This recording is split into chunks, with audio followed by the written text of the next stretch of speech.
আসসালামু আলাইকুম রহমতুল্লাহি ওয়া বারাকাতুহু। একবার হযরত মুহাম্মদ সাল্লাল্লাহু আলাইহি সাল্লাম মদিনার বাইরে একটি অঞ্চলে চলাফেরা করেছিলেন। তিনি একটি ইহুদি লোককে দেখতে পান যে একটি মা হরিণকে শিকল দিয়ে বেঁধে রেখেছে।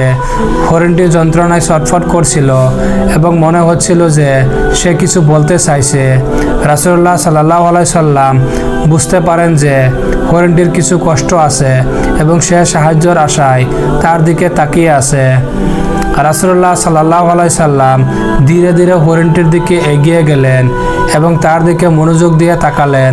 হঠাৎই আল্লাহর ইচ্ছায় হরিণটি মুখ খুলে কথা বলল এবং রাসূলুল্লাহ সাল্লাল্লাহু আলাইহি সাল্লামের কাছে তার কষ্টের কথা জানায়। হরিণটি বলেন, হে আল্লাহর রাসূল, আমি একটি মা হরিণ, আমার ছোট ছোট বাচ্চা আছে, তারা এখন ক্ষুধার্ত এবং আমার দুধের প্রয়োজন তাদের খাওয়ানোর জন্য।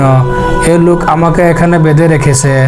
যদি আমাকে কিছুক্ষণের জন্য মুক্তি দেওয়া হয় তবে আমি গিয়ে আমার বাচ্চাদের দুধ খাওয়াতে পারবো এবং তারপর আমি আবার এখানে ফিরে আসব। আমি আপনাকে প্রতিশ্রুতি দিচ্ছি, হে আল্লাহর রাসূল, আমি ফিরে আসব। রাসূলুল্লাহ সাল্লাল্লাহু আলাইহি সাল্লাম এই কথা শুনে হরিণটির প্রতি করুণা অনুভব করেন এবং ইহুদি লোকটির কাছে গিয়ে অনুরোধ করেন, এই হরিণটিকে কিছুক্ষণের জন্য মুক্তি দাও যাতে সে তার বাচ্চাদের দুধ খাওয়াতে পারে। সে প্রতিশ্রুতি দিয়েছে সে ফিরে আসবে। প্রথমে ইহুদি লোকটি এই প্রস্তাবে রাজি হচ্ছিল না।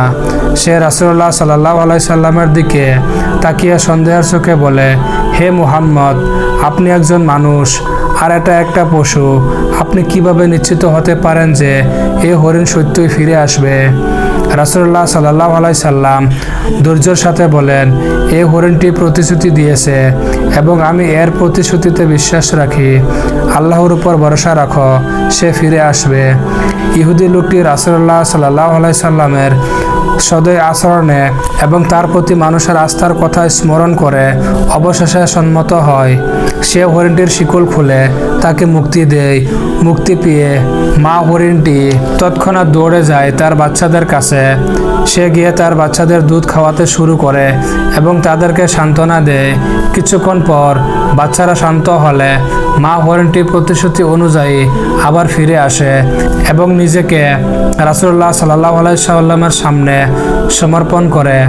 হরিণটির এই সততা দেখে ইহুদি লোকটি অবাক হয়ে যায়। সে ভেবেছিল হরিণটি হয়তো ফিরে আসবে না, কিন্তু রাসূলুল্লাহ সাল্লাল্লাহু আলাইহি সাল্লামের প্রতি তার আস্থা এবং প্রতিশ্রুতি পালন তাকে মুগ্ধ করে।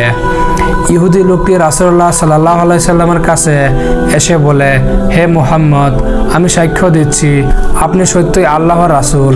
আমি আপনার মধ্যে যে ধৈর্য, দয়া এবং প্রতিশ্রুতি পালনের শিক্ষা দেখেছি তা অন্য কারো মধ্যে দেখিনি। আজ থেকে আমি আল্লাহ এবং তার রাসূলের প্রতি ঈমান আনছি। সুবহানাল্লাহ। এইভাবে ইহুদি লোকটি ইসলামের সুশীতল ছায়ায় প্রবেশ করে এবং রাসূলুল্লাহ সাল্লাল্লাহু আলাইহি সাল্লামের প্রতি তার হৃদয় থেকে ভালোবাসা ও শ্রদ্ধা অনুভব করে। এই ঘটনাটি নির্ভরযোগ্য হাদিসের গ্রন্থে পাওয়া যায় না, তবে এটি একটি শিক্ষণীয় গল্প হিসেবে প্রচলিত রয়েছে।